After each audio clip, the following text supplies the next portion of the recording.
Hello there you guys, welcome to one of my videos. Ole Gunnar Solskjaer is the new Louis van Gaal and Jose Mourinho. The reason is because the football is boring, and the football was very boring under Louis van Gaal and Jose Mourinho. Louis van Gaal endured 2 years at Manchester United, won the FA Cup, and Jose Mourinho endured 2.5 years at the club. Won 3 trophies in his first season. That was the Europa League, the League Cup and the Community Shield. He also got second in his first season. The reasons it didn't work out under Jose Mourinho is because he had bad disputes with the board, bad disputes with the top players, and the board weren't backing the signings that he wanted to recommend in.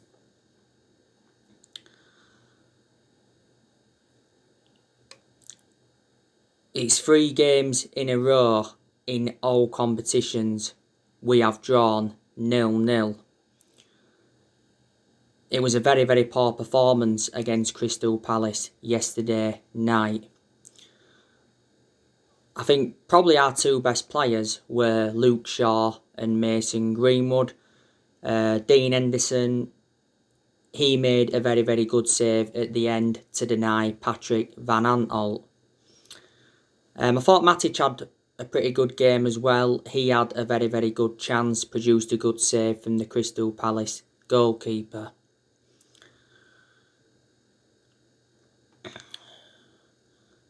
I expected us to beat Crystal Palace.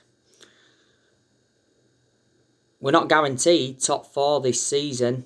Top 4 is our aim now in the Premier League because we know we're not going to win the Premier League title. Manchester City are going to win the Premier League title. I don't think we're going to win a title under Solskjaer. We haven't won the Premier League title since 2013, so we haven't won it now for like 8 years.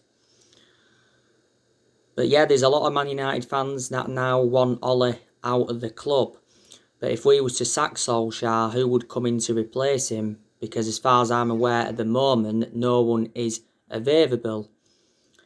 Maurizio Pochettino was the favourite to come in. He was the favourite to replace Jose Mourinho when he got sacked, but Pochettino's out of the equation because he's PSG manager. Massimiliano Allegri, he's been in our agenda a few times. Once Julian Nagelsmann was on our agenda. Solskjaer won't be sacked yet, but he's certainly not the long-term manager for Manchester United. You know, we could possibly sack him at the end of this season or could sack him at some point next season. I've said to you, he needs to win a trophy to avoid the sack. And the Europa League is a chance of a trophy, and the FA Cup is a chance of a trophy. We haven't won a trophy since 2017, and the club of our stature need to be winning trophies. My biggest concern about Ole is his decision making, because in a lot of the games he's managed at Man United, he's been tactically naive. But there again, there's been some games where he has showed tactical flexibility, but he's got to show tactical flexibility persistently. Another one of my concerns about Ole, he hasn't got a proven pedigree as a manager. You know, reflecting now on he's been at Man United, he has gained some managerial experience and he has learnt quite a bit on the job. So I am starting to believe that Ole's in a position that he shouldn't be in. I think the club is too big for him to manage, despite him knowing the culture of the club. But a lot of United fans did say we give him the job too soon. Maybe we should have waited until the end of that season to decide whether or not to give him the job. But the main explanation we give him the job permanently in March 2019 was reflecting on what he did when he was the interim manager. He won 14 games out of 19 in all competitions. Ollie has been Man United manager over 2 years. This is his second full season at the football club. Ollie is into the final 18 months of his current contract. Will he sign a new contract at the end of the season? The last time I read up, it said Solskjaer's future was in doubt because he admitted that nobody spoke to him over a new contract. He says we'll wait until the end of the season to begin contract talks with Solskjaer. Says we could offer him a new 2-year deal on one condition: if we qualify for the Champions League. We did appoint Solskjaer in December 2018 to replace Jose Mourinho. Solskjaer knew when he taken over at Man United it was going to be a massive job, despite him knowing the culture of the club and that. He knew he had to come in and bring consistency. He knew he had to come in and get the right players in, and to Solskjaer's credit, he has made some good signings.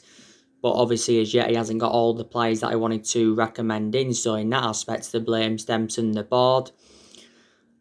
The board's been one of the biggest problems at the club for several years, reflecting how poor our recruitment policy's been. We've also overpaid for players. And none of the managers have been backed enough since Ferguson retired. Woodward's been at the club since 2012, and the Glazers have been at the football club since 2005.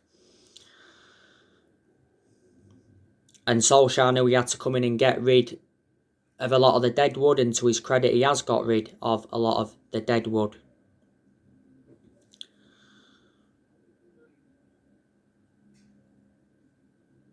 We've got to give Ollie credit in some aspects. He's got us to the FA Cup quarter-finals.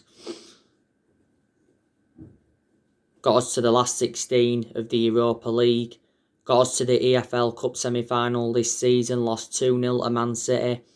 He did well last season in his first full season at the club. Got us to 3 semi-finals. Got us qualification for the Champions League and got us a 3rd place finish. The second highest we've finished since Ferguson. We've got a very, very good away record in the Premier League. We haven't lost away from home in the Premier League for over a year. And we've had some good periods under Ollie where we've seen consistency. There's actually been some games where he's got the best out of the team. And you can say Ollie has improved certain players. I'd say, disregarding Solskjaer being a club legend, he wouldn't have been Man United manager now. Earlier on this season, we was very, very poor and Solskjaer was looking not to be sacked. We was poor at the first part of last season. We enjoyed our worst start to a Premier League season for 30 years.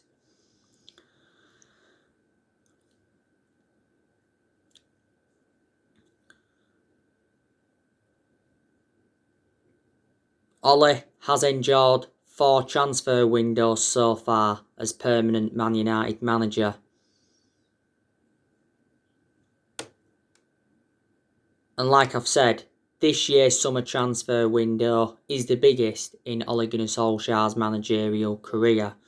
Like I updated you yesterday, Solskjaer sent a transfer warning to Man United fans, saying we won't be very active in the summer transfer window due to the coronavirus pandemic.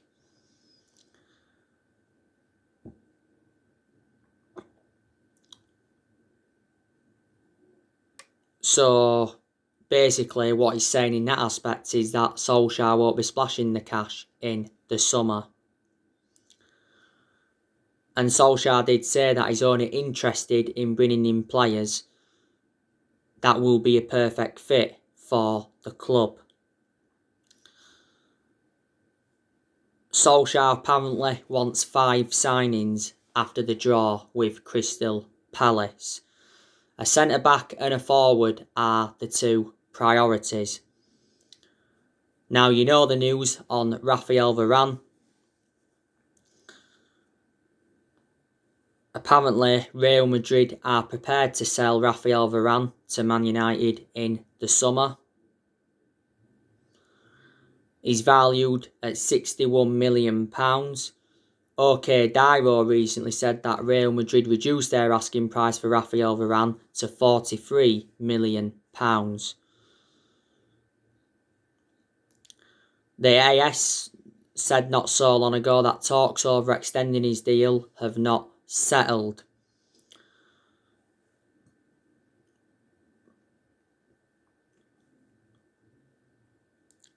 Liverpool and PSG have also been interested. Rafael Varane has been a long-serving player at Real Madrid. He's been with them for 10 years now.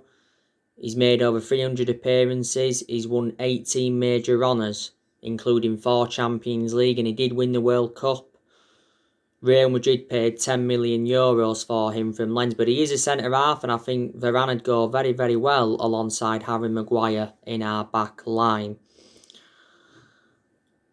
And he's highly experienced. He's 27 years of age.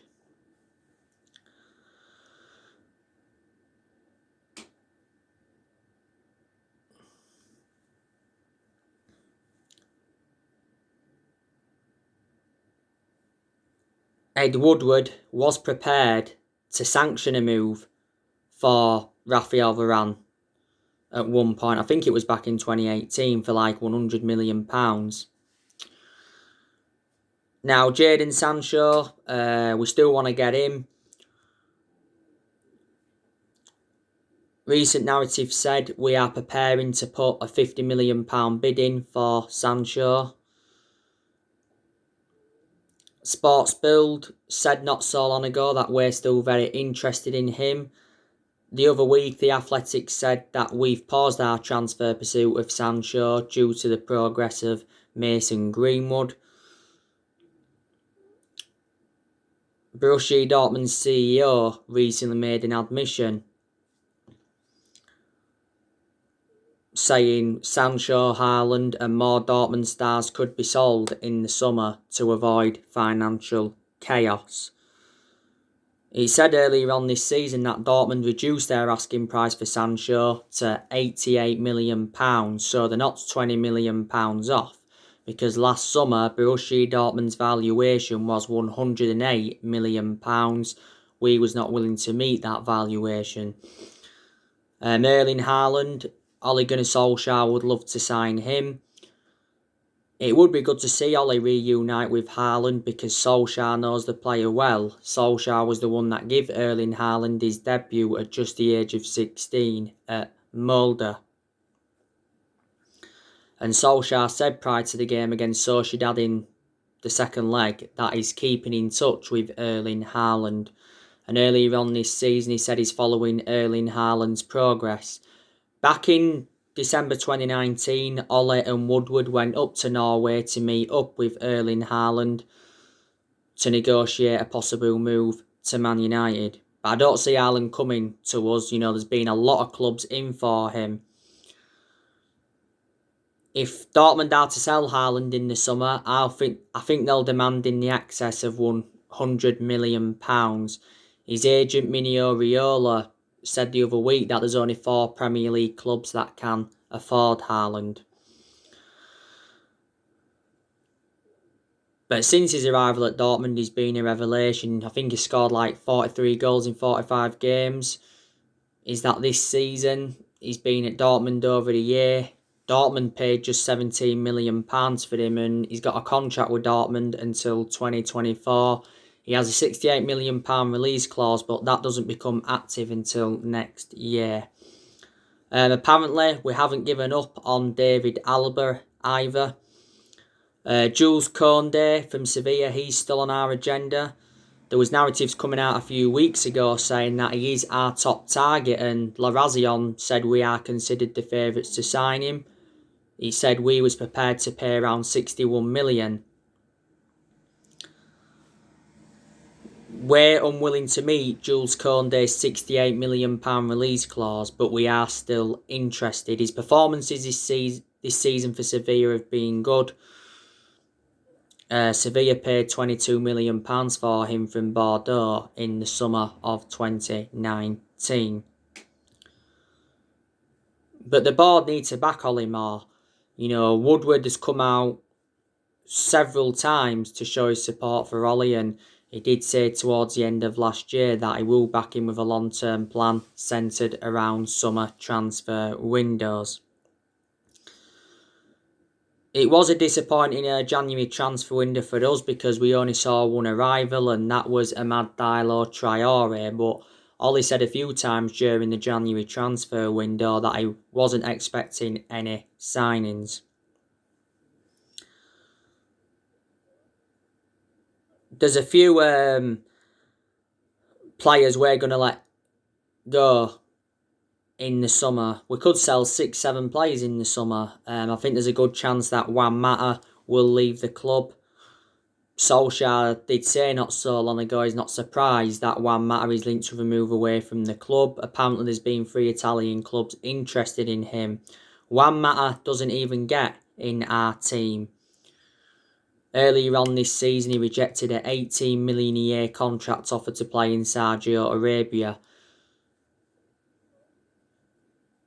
His current contract expires in the summer, but there is an option to trigger his contracts for the further year. We got Juan Mata in a deal worth £40 million from Chelsea back in 2014.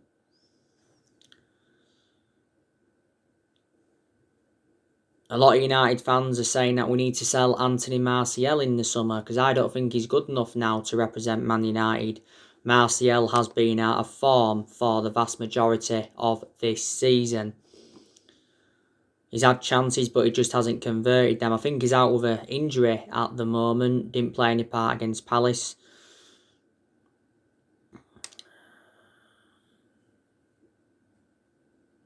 But Solskjaer did say that he's been impressed with Anthony Martial's work rate.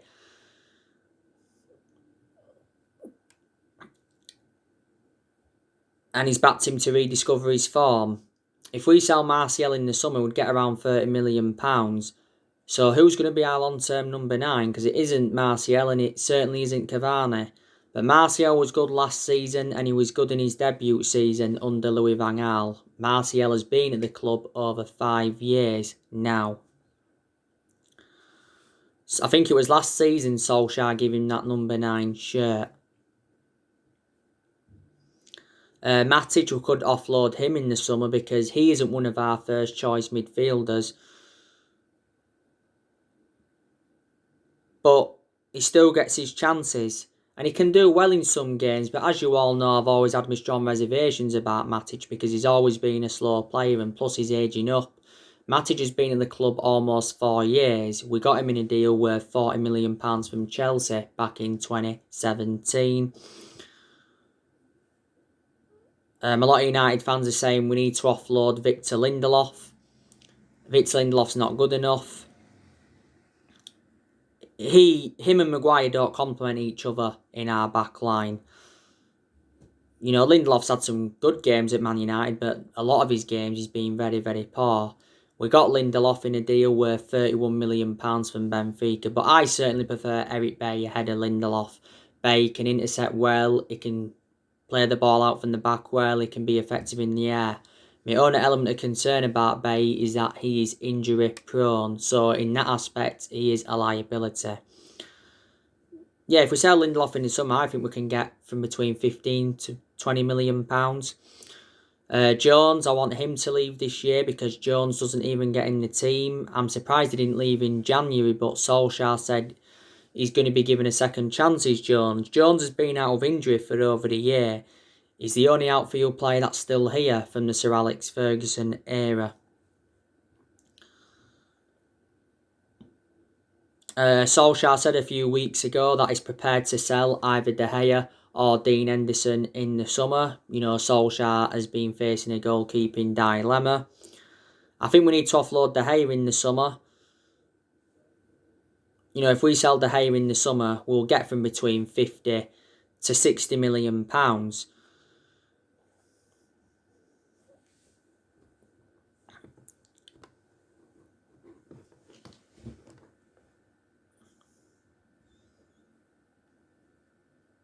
De Gea will probably remain our number one for at least this season. Solskjaer's already warned De Gea that his number one jersey is under threat. In the last couple of years, De Gea's been a liability, reflecting on the calamitous mistakes he's made. But a few years ago, he was regarded as the best goalkeeper in the world. There was narratives coming out the other week saying that we're actually looking at Donnarumma from AC Milan as a possible replacement for De Gea. De Gea, by the way, is out with personal reasons. Solskjaer said De Gea's absence is private. I think now Dean Henderson is set for a run of games, which is good news. Dean Henderson was obviously in goal against Crystal Palace. Gary Neville's come out and said that Solskjaer must decide on Dean Henderson's long-term future soon. But Henderson's reliable enough now to become our number one goalkeeper because he has got that experience behind him.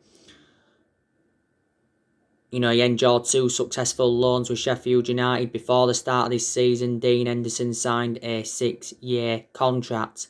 There was narratives coming out not so long ago saying that Dean Henderson's threatened to quit Man United if he's not assured the number one, and we revealed our asking price. It was £40 million. But Solskjaer admitted earlier on this season it's becoming more and more difficult to leave Dean Henderson out of the team.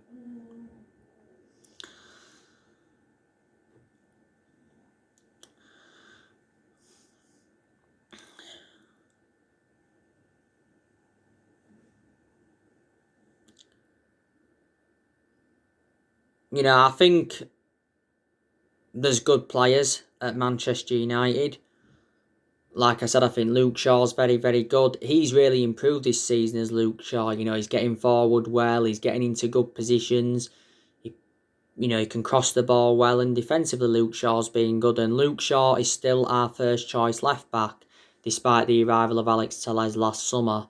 When we got Telles, I thought he'd have been our first choice left back. Telles has played nowhere near as much as I expected. I prefer Shaw to Telles because Shaw gets forward better. Shaw's had a good career at Man United apart from his injuries. He's been at the club over 6 years now. Like I said, Dean Henderson's done well in the games he's played in this season. He's got a long-term future at Man United, I think, Henderson. Merritt Bay, he's done well in the games he's played in this season. Now, Wan-Bissaka, I think he's a good right back. He's enjoyed some good games this season, but he's also enjoyed bad games as well. In the good games he's had, I think he's got forward well, more. He's got into good positions. His crossing's been quite good. Defensively, he's more or less been superb. But when he's poor on Wan-Bissaka, he gets caught out far too many times. And he just looks too lethargic and he lacks that attacking intent. This is Wan-Bissaka's second full season at Man United. We got him in a deal worth £50 million from Palace in the summer of 2019. Now, Fred, I think he's a good player. He's not world class. He's had good games this season. He's had some bad games as well. But when he has good games, Fred, he gets forward well. His passing's quite good. Sometimes he can break up the play well. But in the games when he's been poor, he looks sloppy. He gets dispossessed. His passing's wayward. Fred's been at the club now a few years. We got Fred in a deal worth £52 million from Shakhtar Donetsk. I thought Shakhtar Donetsk was a world-class player. Donny van der Beek, he's a good player when he plays, but he hardly plays. That's the problem. I think he's got an injury, by the way, as Donny van der Beek.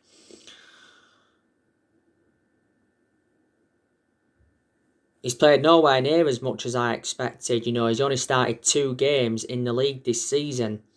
Most of his appearances have come from the bench.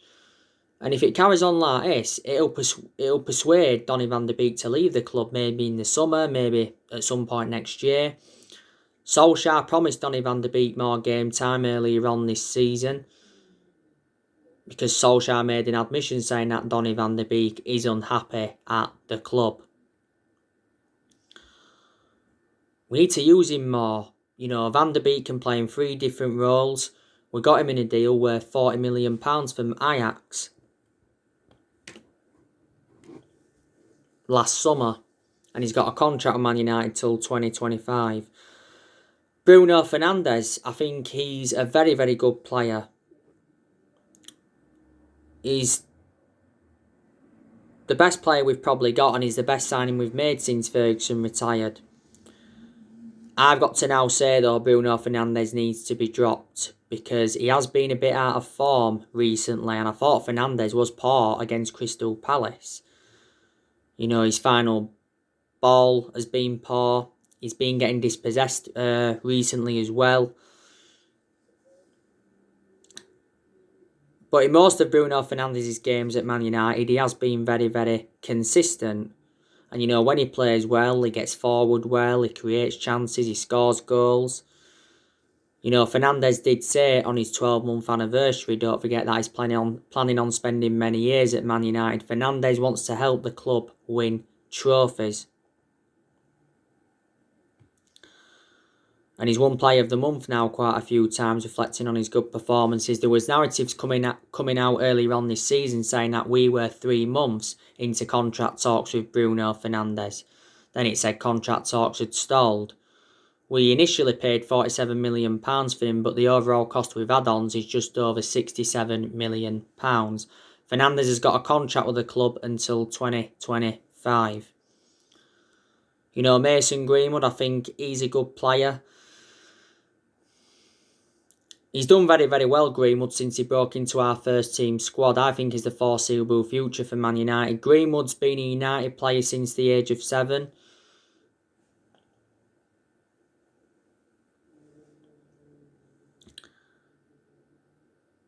He's made 80-odd first-team appearances, and not so long ago, he signed a new 4-year contract with the club. Ollie's been defending Mason Greenwood a lot this season. Most of the time he plays out on that right-hand side, but you can also put Greenwood centrally. Marcus Rashford is a good player, Rashford, but he's endured poor games as well. When he's been poor, Rashford, he creates very little. And he gets in front of goal and his decision-making's poor, his passing's poor, and his finishing's poor.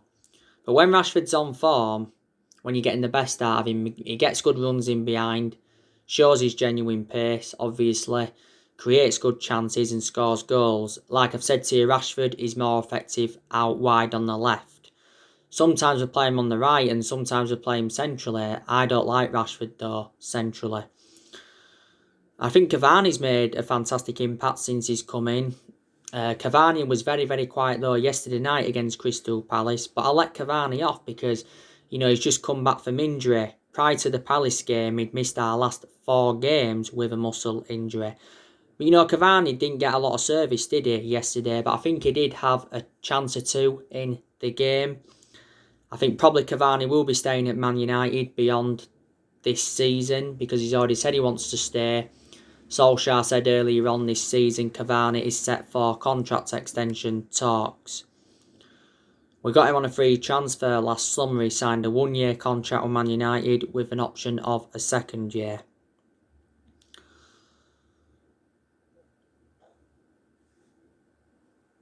So yeah, like I said, there is good players there and there's players that have improved. And I said our current squad is good enough to finish in the top 4. But it certainly isn't good enough yet to win the Premier League. So we've got to make signings in the summer. I've got to say as well, Paul Pogba's a big miss. We lack creativity in that midfield without him. We're too defensive, Fred McTominay there, or Matic and Fred there.